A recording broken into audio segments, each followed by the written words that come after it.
El futuro es una palabra difícil de escribir, digo yo porque si no hemos entendido que el futuro se escribe con muchas manos y poner de acuerdo a muchas manos para escribir una misma palabra es complejo, pues entonces no aprendimos nada el año pasado.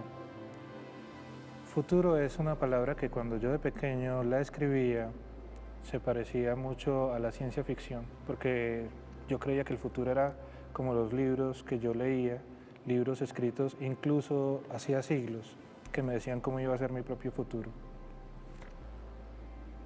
Con la pandemia y la noción de tantas cosas que uno creía seguras y que dejaron de estarlo, también el futuro del planeta empezó para mí y para muchos hacer otra cosa.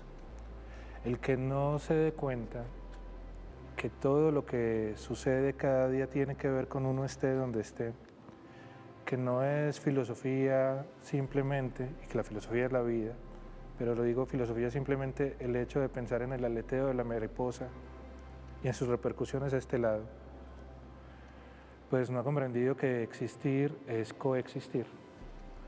Hoy en estos puntos suspensivos vamos a hablar del futuro en el planeta, que también es el futuro del planeta. Compartir esta conversación es para mí un honor por las personas que nos acompañan hoy, que desafiando la pandemia nos van a mostrar de cuerpo entero qué zapatos se pusieron. Estamos en este mundo que solo nos vemos en pantallas. Catherine Vieira, coquille para los amigos más cerquita, docente universitaria, activista, pero más que cualquier cosa de esas, una mujer consciente del mundo en el que vive y del mundo en el que vivimos todos. Germán Poveda. Germán es un hombre que por lo que yo he conversado con él, muchas personas quisieran que fuera incluso su padre o su abuelo o alguien cerquita de la casa, el tío, que se sienta a conversarle con uno los domingos. Ve, acuérdese que usted no está solo. Porque por lo que he percibido de Germán, es un hombre amén de ser parte de la Academia Colombiana de Ciencias, más allá de todos los títulos que uno le puede decir y de los lugares que ha ocupado, orgulloso de una palabra que para mí representa casi todo, y es que él es profesor. Ser profesor es el oficio que construye el futuro, con eso les digo. Y Daniel es un hombre que aprendió a ser incómodo para existir en el mundo de una manera cómoda para los demás. Si les digo esto es que les estoy hablando de una persona que muchos ven como un activista ambiental, pues, para el tema que estamos, pero yo lo veo es como un ciudadano consciente del lugar que habita. Alguna vez le pregunté a Daniel qué iba a hacer cuando lo invitaran a un congreso en Oslo, y como él se mueve por la ciudad en bicicleta y no piensa en montarse en los restos de un dinosaurio en un avión para llegar hasta Oslo, el viaje en barco, no sé, le va a tocar muy duro, o si la bicicleta alcanza. Su conciencia es así con el ambiente, es decir, la vive en su vida. Y quisiéramos ser tan consecuentes como él, muchos de nosotros. Esto, que es una conversación extensa y que la vida es un plano secuencia, pues seguramente va a quedar en puntos suspensivos. Puntos suspensivos se llama este programa. Tenemos conversaciones sobre el futuro.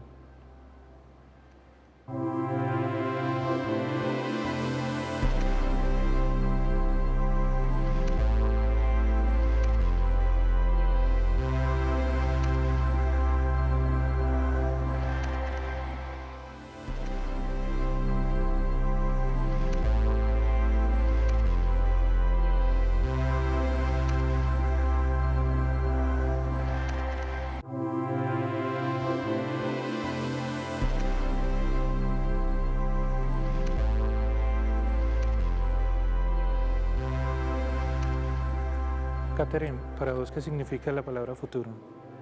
El futuro, así como lo que llamamos presente y pasado, son para mí las mismas capas, como si fuera un pastel. Todo hace parte de lo mismo, para mí está hibridado, está interconectado, tiene vasos comunicantes lo uno con lo otro, pero con esto que nos está juntando aquí en esta conversación, el futuro es ya y tiene una palabra que la acompaña, que es urgencia. urgencia. Me va a llevar esa palabra hoy. Joven Germán. Juan, muchas gracias por la invitación. El futuro, la definición del futuro depende mucho de la edad de la persona. Por eso me interesó oír la definición de personas jóvenes, porque una persona de más años tiene una definición de futuro distinta. Entonces depende de la época de la vida en que a uno le pregunten. Si me preguntas así, pregunta de reinado de belleza, ¿qué es el futuro? Yo digo, el resto de lo que me queda por vivir. Es decir, el pasado fue lo que ya viví, el futuro es lo que nos queda por vivir. Y la frase que decía, hoy es el primer día del resto de tu vida, ese es el futuro realmente. Ahora, el futuro depende, como te dije, de la edad que uno tenga, de la condición bajo la cual uno viva, de los conocimientos que uno tenga y de muchos otros aspectos. Entonces hay futuros de corto, mediano y largo plazo. O sea, lo que va a pasar esta tarde es distinto de lo que va a pasar en mi vida dentro de 20 años. La pregunta es, dada la pandemia, esa significación de futuro ha cambiado fuertemente porque algo que nos mostró la pandemia era la altísima probabilidad de no poder predecir el futuro. Es decir, la especie humana, inclusive la ciencia, ha tenido como uno de sus objetivos predecir el futuro para poder predecir las cosechas, para poder predecir las inundaciones. Los astrónomos han querido predecir el futuro por muchas razones. Entonces hay distintas escalas de tiempo de esa predictibilidad del futuro. La pandemia lo que nos ha mostrado es la altísima incertidumbre en que vive el ser humano. Los determinismos se acabaron, estamos en la edad de las incertidumbres, más cuando una pandemia tan devastadora colapsa todo lo que creíamos y lo que dábamos por sentado. Entonces, el futuro ya mucha gente está pensando es simplemente esta tarde o mañana. Ya no hay mucha gente preocupada por qué va a pasar dentro de 20 años porque no sabemos si vamos a estar vivos o no. Entonces, esa perspectiva sobre el futuro está cambiando fuertemente en una época de incertidumbres exacerbada por un evento tan catastrófico como la pandemia que vivimos en el último año. De alguna manera, ese principio de incertidumbre a mí se me hace, y como la precariedad de futuro de largo plazo del que vos hablas, y que depende esa definición de los años que uno tenga, me parece, leído como las capas de esa torta, que también se parece a la palabra urgencia. Y es urgente hablar con vos, Daniel. Para vos, ¿qué es futuro? Para mí futuro era lo que nos proyectáramos, pero en este momento futuro es lo que no hicimos, no hemos hecho y debemos hacer. Es buscar en todo ese pasado qué es lo que ha acontecido para modificarnos, y creo que esta pandemia es esa urgencia o ese llamado es el momento de modificar completamente lo que hemos sido en esta humanidad. Y al futuro le pondría una palabra, y es hablar de antiespecismo, de todo acto que hagamos de ahora en adelante, contemplarlo en que un daño que hacemos no es solamente para los humanos, sino para todos los seres que habitamos este planeta. Para mí el futuro es hablar de antiespecismo. Hablaba con alguien más sobre estos asuntos del futuro y decía con mucha sensatez que la sensatez es una de las formas de la sabiduría. Decía, es que el que no haya notado ya que el ser humano no está ungido por algún tipo de Dios, sino que es una especie más entre muchas, el que no haya recibido la notación de no es más importante un humano que otro ser que esté respirando, pues no entendió de qué va el juego. El otro día me vi un documental que se llama Octopus Teacher, mi amigo el pulpo. Y no es un documental de naturaleza, aunque también podría estar ahí en la catalogación general, pero más bien es la relación de un hombre de un buzo, de un hombre que bucea durante un año y algo con un pulpo, la relación es real, pues es decir, él llegaba, se sumergía, el pulpo salía y lo saludaba, él grababa al pulpo, el pulpo jugaba con otros animales. Hay un montón de evidencias de su inteligencia. Y me quedaba yo preguntándome, porque obviamente después de eso nunca más volveré a comer pulpo, es que algunos de los que aún todavía comemos carne, yo sé que algunos aquí no comen carne, hay algo y es como, antes de respetar la vida de todos, cuando uno empieza a tomar las decisiones, como, uy, no voy a hacer eso porque pues yo no creo que alguien diga qué delicia comerse un delfín, porque desde que crecimos nos dijeron que los delfines eran inteligentes. Entonces nosotros como que respetamos es la inteligencia de ese otro ser vivo y eso me cuestiona profundamente, porque yo creo que cada vez hay más evidencias de que todos los seres vivos son inteligentes. Las plantas tienen manifestaciones que no son solamente dadas por estar ahí. Hay árboles que caminan y eso no es poesía. De esto mismo seguiremos hablando, del futuro en el planeta, del planeta en el futuro. Esos son puntos suspensivos. Tan. Bueno, muchas gracias.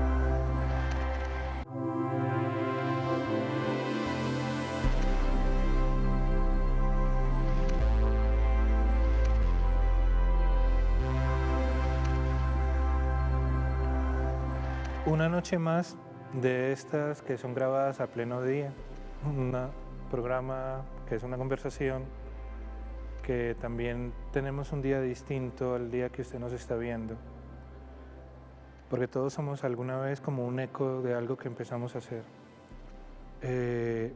Dije ahorita del pulpo y dije de su inteligencia, y Germán me habló de la conciencia, háblame de la conciencia del pulpo.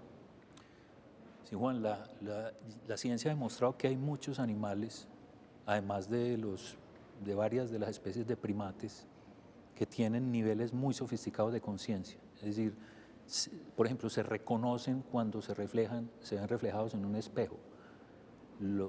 Los primates mayores, los delfines, por ejemplo, los pulpos, son animales que se han demostrado que tienen unos niveles de conciencia muy sofisticados.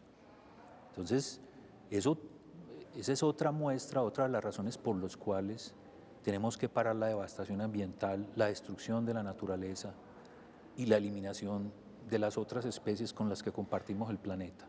Los seres humanos estamos causando la sexta gran extinción masiva de seres vivos por sobreconsumo, por aniquilamiento, por deforestación, por sobrepesca.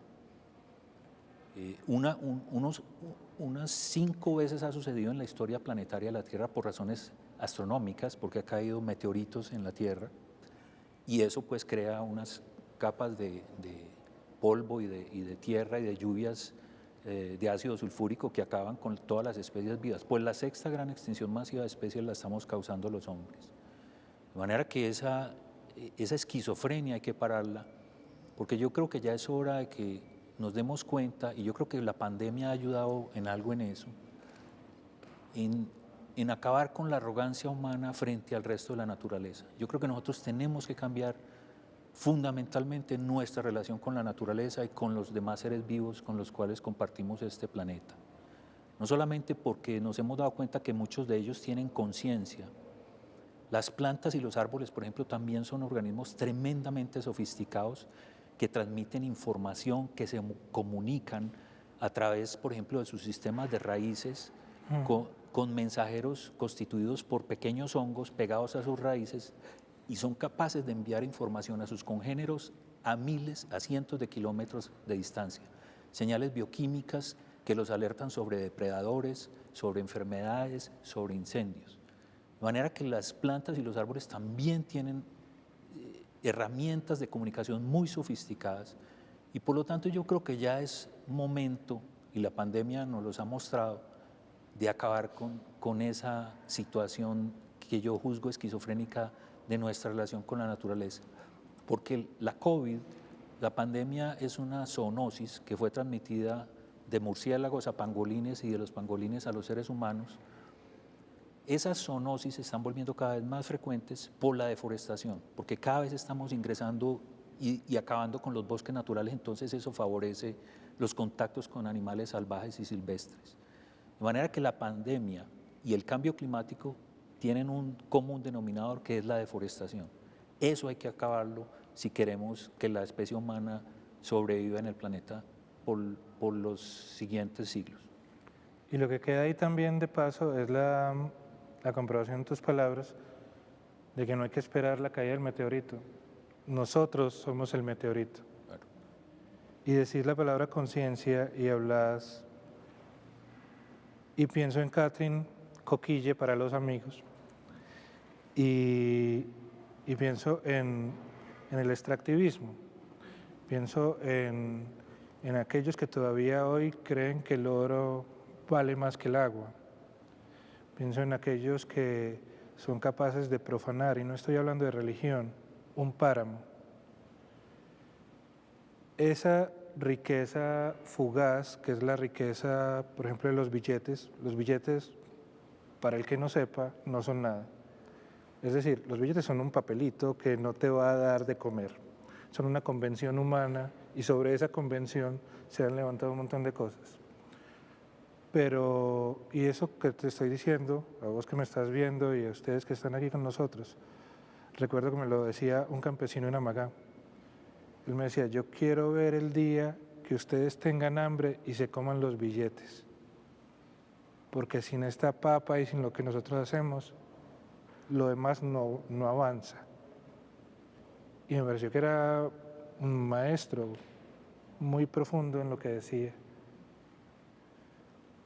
Hablemos de eso, hablemos de por qué ese engaño de una riqueza que brilla, que tal vez ni sea riqueza, es hoy día una de las amenazas más grandes para ese futuro que es urgente. Bueno, yo creería que es una amenaza que no nace ahora, sino que el fenómeno extractivo nace con y desde el capitalismo hace más de 500 años, en lo que llamamos el periodo de la modernidad. Ajá. Hay, digamos, diversas explicaciones de los fenómenos extractivos, pero una que comparto es esa, que es un momento, digamos, extractivismo y muchos de los fundamentos que tienen de la modernidad nacen juntos. El descubrimiento, o más bien el encubrimiento de América, es un momento fundacional. Algunos lo llaman el principio Potosí, donde guerra y metales son asuntos que van de la mano porque permiten crear institucionalidad, permiten darle forma a los estados-nación, permiten acaparar vastos territorios en esas tierras conquistadas, y a su vez eso produce etnocidios, ecocidios, y todo está, digamos, ligado. Dando un salto pues abismal en el tiempo, pues viene el periodo industrial, que se sustenta en algo que nos tiene también con bastantes problemas. Digamos, todo ese periodo industrial se basa en la explotación de hidrocarburos, y todo ese desarrollismo del siglo XX como idea, como paradigma, como aspiración del bienestar también, donde el bienestar muchas veces está sustentado para muchas personas en tener un carro, ¿cierto? Todos, hasta los pobres, pues una persona que tenga bajos recursos, su idea de bienestar es que esté montada en un 4x4. Esos paradigmas empiezan a generar. Y que la pandemia nos acaba de mostrar que, por ejemplo, el estado de bienestar es tener salud, más que tener el carro, tener quien te atienda cuando la salud falte. Quería anotar. La pandemia nos da unas alertas, pero yo no sé si la pandemia nos está enseñando realmente algo, y es precisamente porque es que los paradigmas no caen del cielo. Los paradigmas están instituidos por relaciones de fuerza y de poder. O sea, es una visión pues, que obviamente la tengo por mi formación desde la ciencia política, pero son asuntos que van siendo condicionados y moldeados a través de muchos dispositivos hegemónicos de control. Las élites económicas y políticas, desde ese encubrimiento de América hasta acá, siempre han venido reforzando estas formas extractivas. Ahorita sí podemos hablar, sobre todo desde el 2000 hacia acá, de un fenómeno neoextractivo, y es porque se produce un boom de precios y América Latina se vuelve súper atractiva. A ese fenómeno también algunos lo llaman el fenómeno el doradista, ¿cierto? Como en esa alusión al dorado, esa tierra vasta, llena de biodiversidad, pero a la que muchas personas no le ponen el límite, porque se empieza a usar agua de manera intensiva, suelos de manera intensiva, y se empieza a devastar, a devastar, a devastar. Pero ahí viene, digamos, algo problemático, ahorita que mencionabas el asunto del campesinado, y que me parece que tiene muchísima relación con el asunto de la crisis climática y que muchas veces no problematizamos, y es el tipo de alimento agroindustrial que ahorita tenemos, que en sentido estricto no es agricultura, no es el cuidado de la tierra, de los suelos y de la vida, sino que también es una forma de la devastación. Y donde Claro, también... no hablabas ahorita de esa no es ni siquiera sobre alimentación porque ojalá fuera, pero por ejemplo esa pesca indiscriminada Ajá. que no se está haciendo para alimentar y volviendo a sembrar, sino, y como eso casi todo.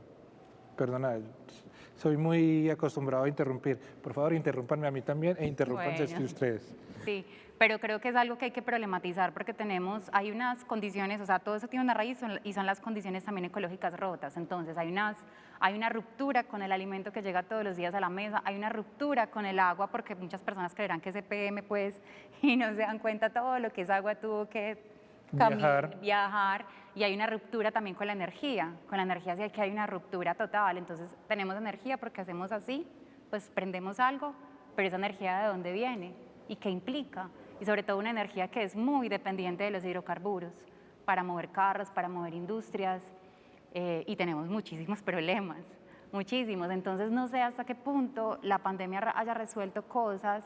Creo que hay conciencia en algunos, quizás sí, algunos de pronto se han tocado, pero no todos, porque también empezamos a ver un consumo, todo el asunto de los domicilios, de pedir pues el Rappi, de llenar así la basura con residuos, con icopor, el asunto también de los tapabocas. Salís a caminar y ves tapabocas en la calle. Como un nuevo piso, pues casi. Y todo eso que decía también es, o sea, tiene una raíz más profunda con algo que Dani mencionó ahorita, y es el asunto del especismo, que también es el antropocentrismo tan fuerte que tenemos, que nos junta eso pues como con este primer bloque de conversación, y es porque antropoceno, capitaloceno y faloceno son tres asuntos ligados que se empiezan a configurar en ese periodo de la modernidad, y que ahí nos tenemos que repensar el mundo otra vez. Ese paradigma con el que está en nuestro ADN y que terminamos reproduciendo a través de la cultura, de los medios de comunicación, de la familia, que terminan capitalizando nuestros deseos, los tenemos que replantear si queremos tener un futuro que se le está arrebatando a estas generaciones que vienen más abajo, o sea, los chicos de 20 años y más para atrás, que uno empieza a decir qué futuro van a tener, qué futuro, no solamente por la estructura ecológica de soporte, sino también por otras variables que acá supongo que se han hablado, el empleo, la cultura, no sé, una cantidad de variables que uno dice, les están arrebatando el futuro. Sí, ¿en qué mundo van a estar? Ya nosotros en nuestras generaciones lo sentimos muy arrebatados, muy diferente a la generación de nuestros padres que tuvieron, luchándose la vida muchísimo, sin duda, pero tuvieron otras condiciones. Pero nosotros también aquí somos como, eso es como un capitalismo millennial, un poco, pero entonces, ¿qué estamos viviendo nosotros y qué van a vivir ellos? Además que, por ejemplo, nuestros padres nunca tuvieron una contingencia ambiental, nunca les hablaron de las arenas del Sahara. Y nunca pensaron que la palabra líder fuera sinónimo de amenaza. Daniel, vos has conocido y has estado y has hecho parte de movimientos por la calidad del aire, por citar uno nada más. Vos te levantas por la mañana y si podés a ciertas horas del día mirás a ver qué pájaro cruza cerca, para recordar que la vida sobrevuela sobre nosotros todo el tiempo. Pero al día siguiente te levantas y dicen que mataron a, que amenazaron a, que desplazaron a. Asuntos que harían posible que la gente por miedo se fuera callando más.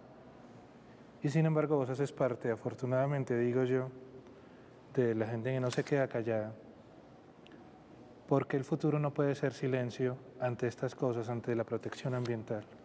¿Por qué callarse no es opción?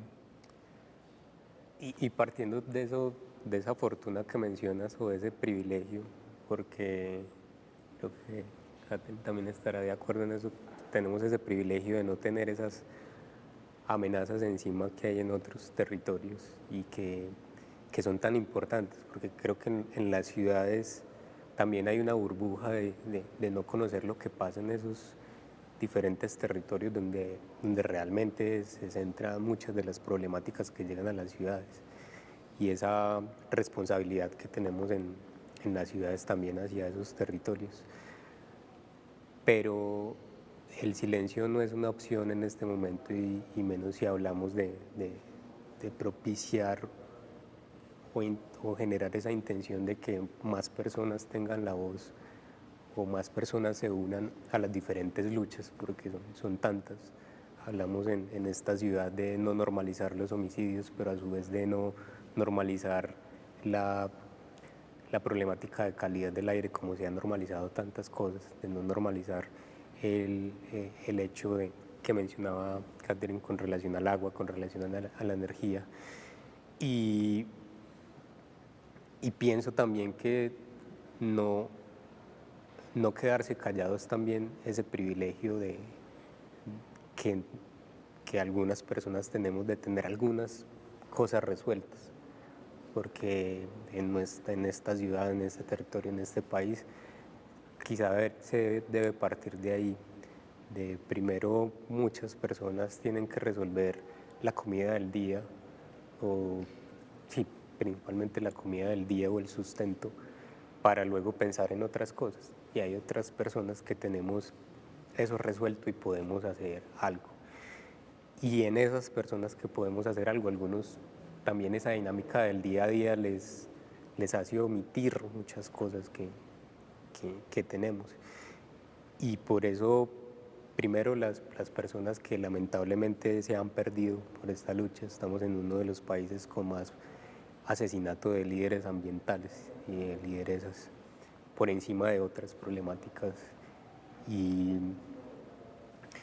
eso dejaría mucho que pensar. Somos o son tan pocas personas luchando por algo que es para todos y todas, y son las más afectadas y las más vulnerables.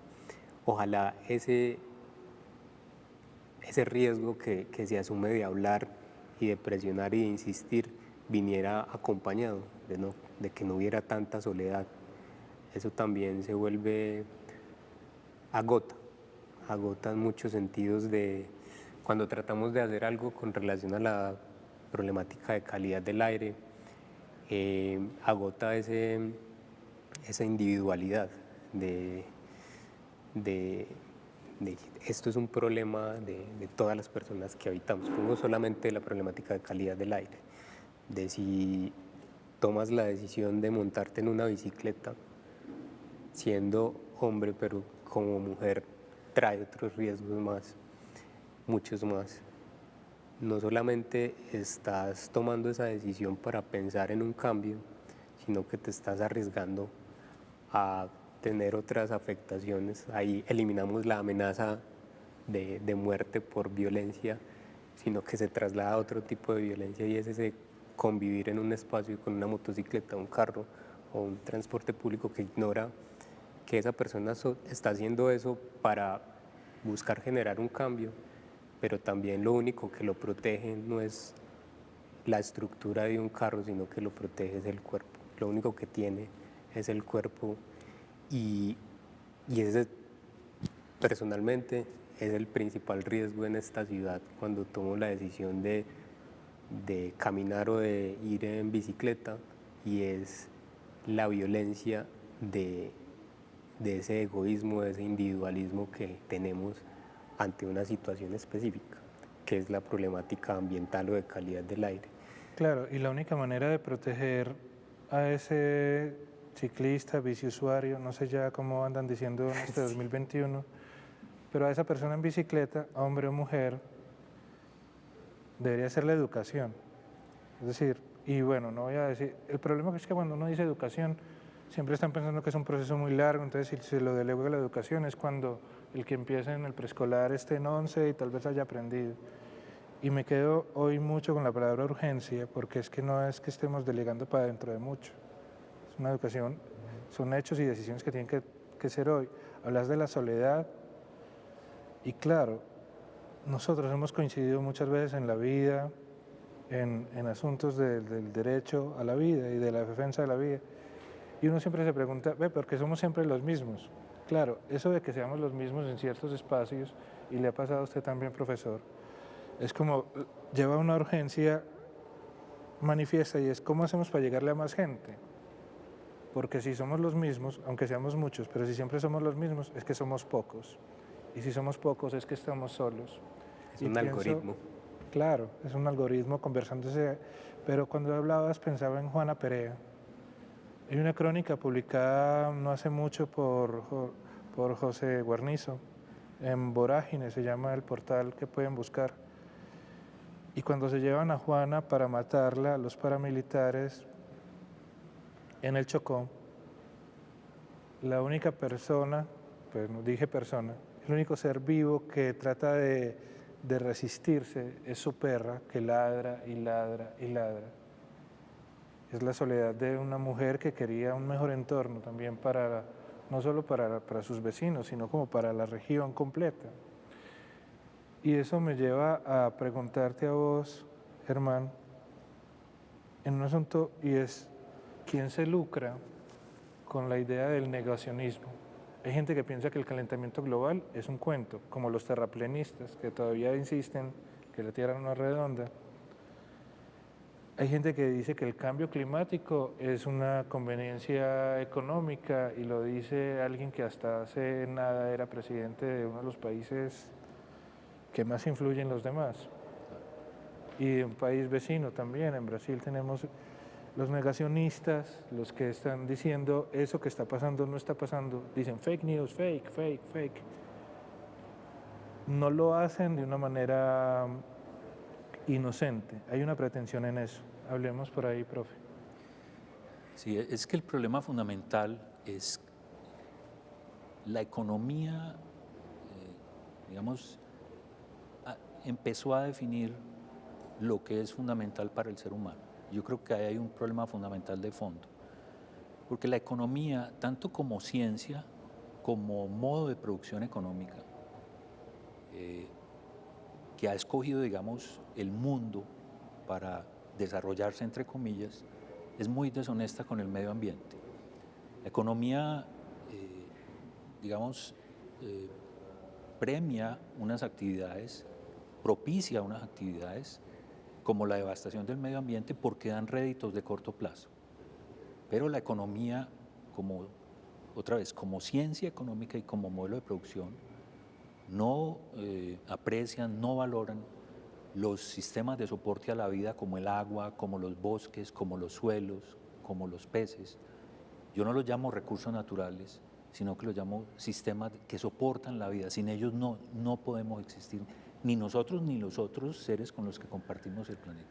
Entonces, el problema fundamental está en que la ciencia económica y el modelo de producción económico son muy deshonestos con el medio ambiente porque se valora más en nuestra economía un bosque destruido que un bosque en pie.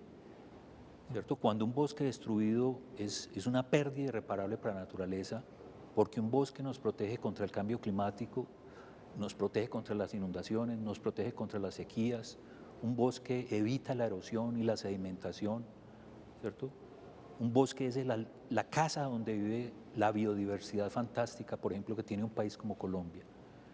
Entonces la economía nuestra no valora un bosque por los servicios ecosistémicos, por los servicios ambientales que nos presta. Inclusive esta es una mirada un poco antropocéntrica, mirándola desde una perspectiva muy antropocéntrica, sino que un bosque simplemente vale por la madera que hay en esos bosques y por las actividades económicas que se puedan desarrollar más adelante, como la ampliación de la frontera agrícola o la ampliación de la frontera ganadera extensiva, que es tremendamente ineficiente.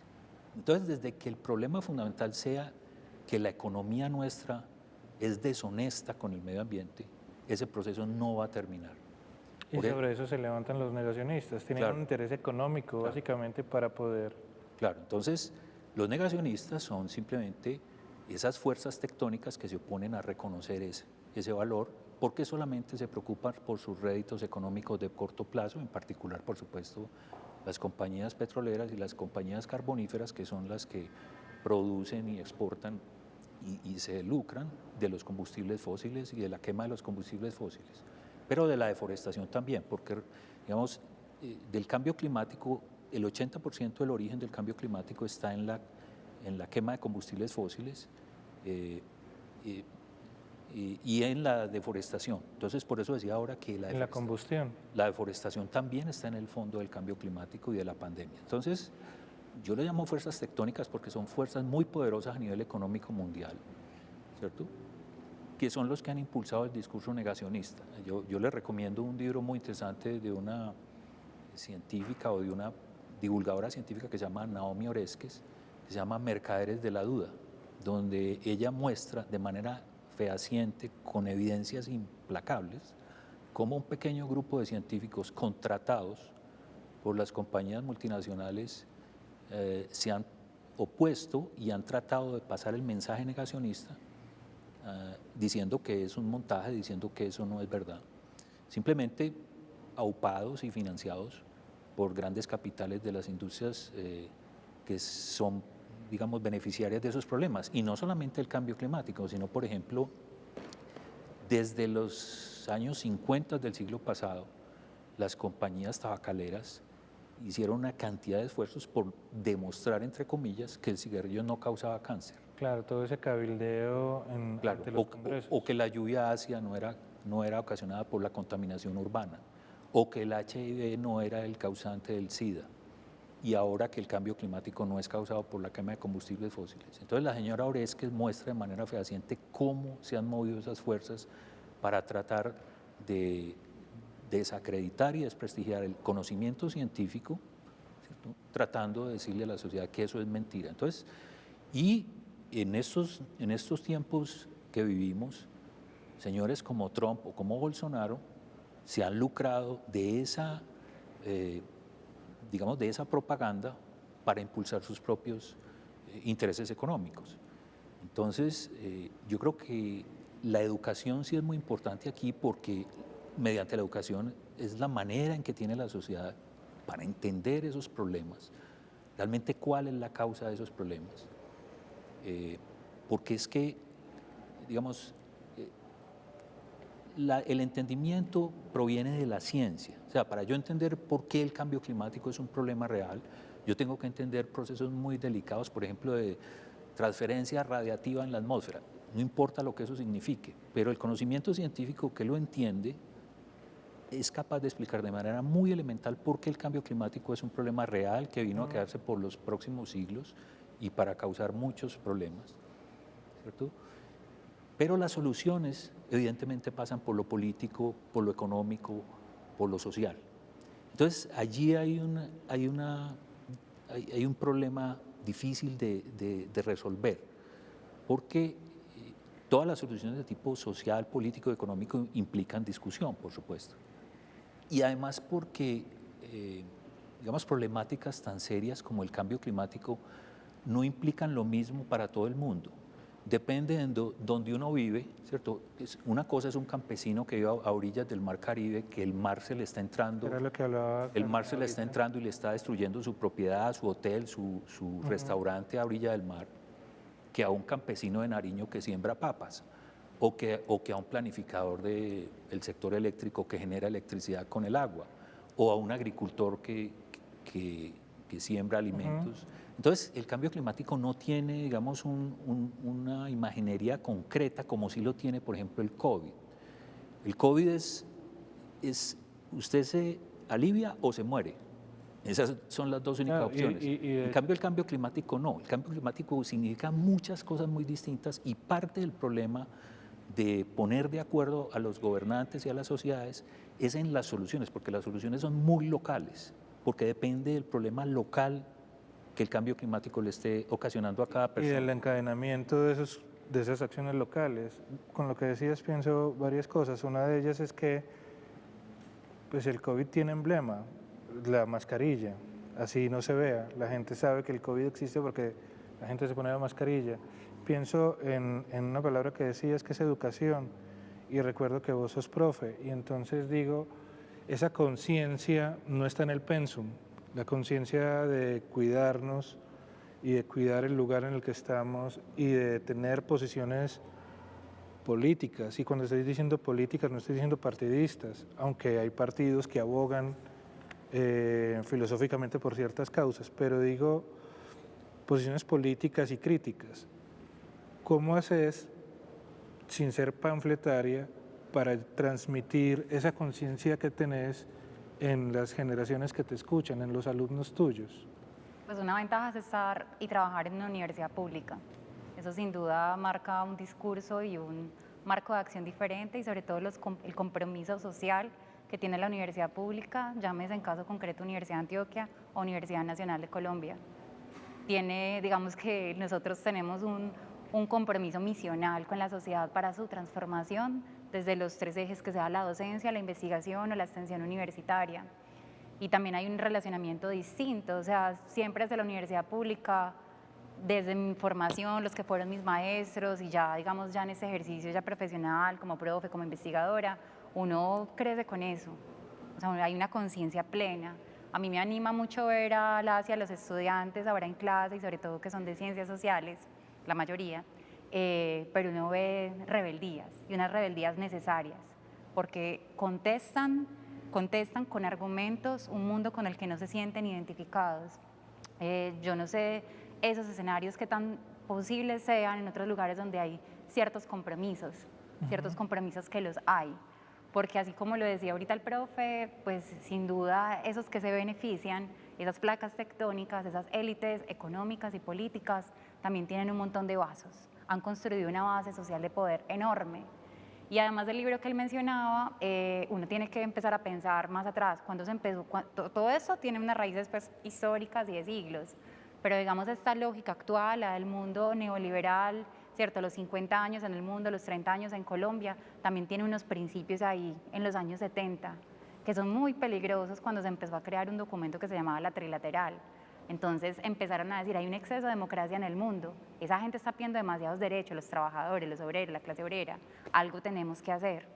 Y empezaron a crear su documento, un documento que obviamente empezó a influir a nivel general en la educación, en los planes, programas y proyectos y en la manera de llevar a cabo las políticas, que no nos dimos cuenta. Entonces, volviendo y conectándolo con la educación que sea crítica, que sea situada, pero que también sea situada, pero con un hermanamiento y una conciencia también de esas relaciones que tenemos con todo este planeta Tierra, que es el único que tenemos, son vitales y son fundamentales.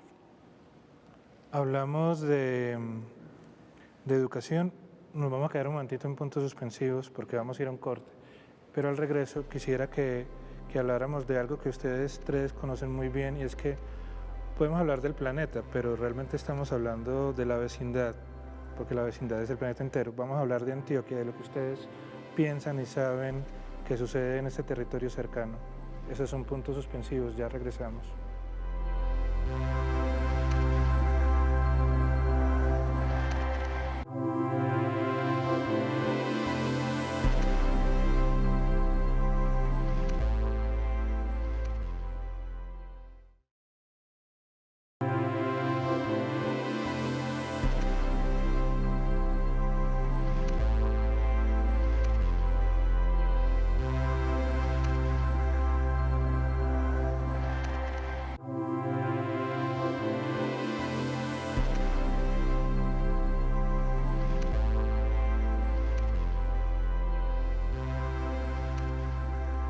Uno no puede pensar en el futuro en el planeta si no está pensando en el futuro en el barrio y en la vereda, en lo más próximo. Quisiera que aprovecháramos estos cantados 9 minutos para hablar de ese futuro en Antioquia que vemos en términos medioambientales. Daniel, vos ves y haces parte, por ejemplo, y agitas las aguas con lo que pasa en el suroeste y te llaman y te dicen y vos decís, claro, vamos a hablar de esto, vamos a hablar de lo que están haciendo las minas, vamos a hablar de la calidad del aire que mencionabas recién hace un rato.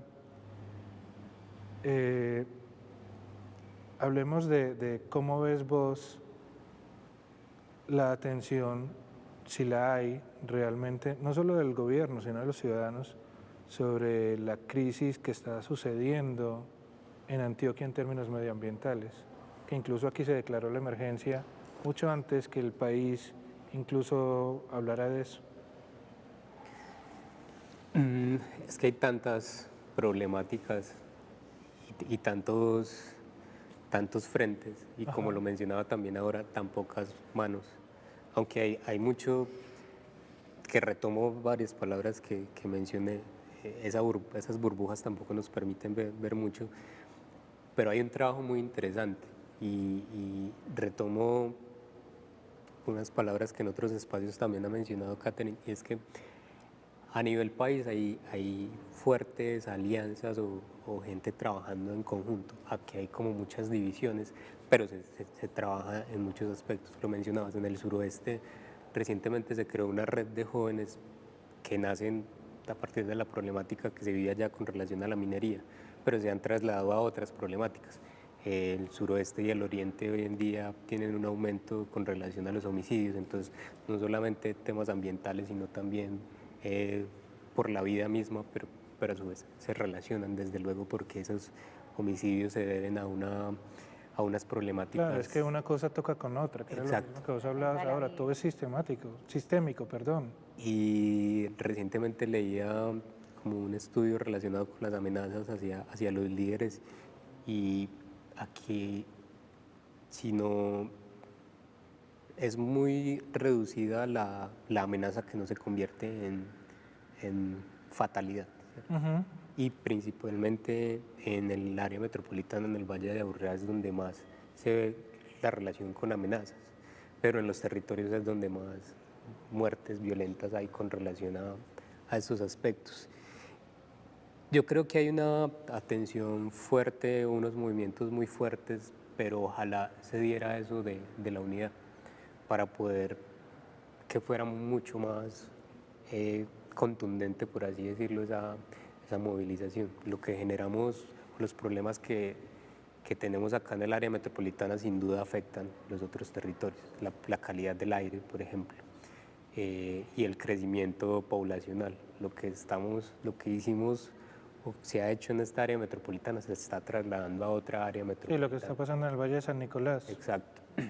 Y se considera o lo consideran una mejor calidad de vida, pero en realidad estamos afectando la calidad de otra comunidad que claro, ya tenía. a costa de que la calidad de vida que tú crees que mereces. Exacto, entonces dejamos acá una problemática de calidad del aire y vamos a tener un mejor aire allí, pero en realidad estamos trasladando con ello un problema. Y ojalá el Oriente también está teniendo una movilización muy importante, como en el Carmen de Iguoral, en estas zonas Movete, exacto, porque allí también hay problemas de minería, entonces todo se correlaciona, y por eso retomo eso que me ha quedado tanto, que ha mencionado Katin de la unidad, que ojalá eso mismo que a nivel nacional se ha logrado contra el fracking, se lograra acá contra la minería, o para la problemática de calidad del aire. Muchas de las cosas que se han hecho acá con pocas manos, que a su vez son muchas, sobre calidad del aire, llámese desde lo simbólico, cuando le ponemos un tapabocas, una máscara a las obras del maestro Botero, o cuando llevamos una cajetilla que cambia el nombre de la ciudad, se ha trasladado a Bogotá, pero ojalá estuviéramos hablando de esas medidas que acá desde la institución y con una presión ciudadana se trasladara a Bogotá y a nivel país, porque es que nos hablan de que el área metropolitana tiene la mejor calidad de combustible, pero ¿cuántos vehículos que vienen de un lado a otro pasan por la ciudad? Entonces no estamos haciendo en realidad nada, es hablar de una unidad. Hay mucho por hacer en este territorio, hay una gran movilización de colectivos, organizaciones sociales, comunidades, doñas, como le diría un amigo nuestro, a esas lideresas de los territorios que son las que nos han trasladado eso de crear en casa, de tener una huerta hace un ejercicio muy importante cuando hablamos del origen de lo que comemos, por ejemplo. Y hay mucho movimiento, pero falta que nos conectemos, porque esa conexión sí genera una incidencia hacia el aspecto político, porque hay una escucha, realmente hay una, incluso en el camino acá que veníamos juntos hablábamos de eso, aquí hay un ejercicio ciudadano, académico, la academia y la ciudadanía han tenido una conexión muy relevante y eso genera también una incidencia en lo institucional. Ojalá hubiera más para poder hacer. Y yo creo que en este momento particular, y Germán creo que es una evidencia de eso, porque haces parte de esta mesa, voy a decirlo mal, es mesa ambiental, ¿no? Pero ustedes son un comité que trabaja sobre la emergencia ambiental, que es muy plural además, pues que es gente venida de... Es decir, hay algo, y es que uno siente que hay una probabilidad de futuro porque se está escuchando realmente. Siendo muy breves, ya estamos por terminar, ¿esa escucha es una idea que uno tiene o realmente hay una escucha, por ejemplo, a esas voces calificadas como la tuya, como la de Sara Vieira, como la de tanta gente? ¿Sí se está escuchando? Sí, yo quiero ser optimista en el sentido de que la inteligencia humana nos va a sacar de esta encrucijada. Yo no quiero dejar el ánimo en la gente bajito porque creo en la inteligencia humana para sacarnos del problema. Inclusive la posición de los jóvenes me parece muy bienvenida. Es muy lamentable, yo digo que es muy injusto haber puesto el problema del calentamiento global y el cambio climático en los hombros de Greta Thunberg y sus amigos adolescentes. Yo creo que ella debería estar estudiando y los adultos nos deberíamos estar aplicando a resolver ese problema. Pero lo veo como una cosa positiva, como un acto de esperanza de la humanidad para salvarse a sí mismo. Por ejemplo, cuando yo digo que se trata tenemos que recomponer nuestra relación con la naturaleza, eso lo está diciendo hasta el Papa Francisco en su encíclica Laudato Si. El Papa Francisco acaba de citar un sínodo de obispos en Roma para salvar la Amazonia, porque es un sitio fundamental para la estabilidad climática de la Tierra. Entonces, esas cosas a mí me dan esperanza. El hecho de que en Estados Unidos hayan derrotado a ese señor que estaba de presidente y ahora venga alguien decente a tratar de ayudar el problema, me parece optimista. La China ya también dijo que para 2060 se va a convertir en un país carbono neutral.